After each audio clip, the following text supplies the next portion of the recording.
Ilang ginabi ka umuwi Ngayon lang nangyari to. Lumamig na yung pagkain na niluto ko sa kakantay sa'yo. Saan ka ba galing?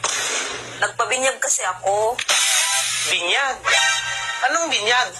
Di ba nga, hindi ako nabinyagan ng mga magulang ko dati. Kaya tinulungan ako ng katrabaho ko. Buti may mabuting puso na tumulong sa'yo. Dapat matuto ka magpasalamat sa kanya. Oo nga nakalimutan ko magpapasalamat. Alam mo, pag tinulungan ka ng isang tao, huwag mong kalimutan magpapasalamat. Saan lugar ba kayo nagpabinyag? Hindi ko alam kung anong lugar yun Bihira naman, di alam. Saan ba ginanap? Pinapili kasi kami kung Ikuno room or garage room. Ang napili namin, garage room. Kasi maganda raw yun. May pag-garage pa kayo Ang ibig ko sabihin, saang building ginanap?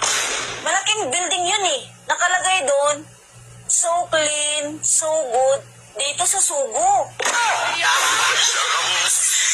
Mapira yung tumulong sa'yo. Kasi may pag-garage So nabinyagan ka.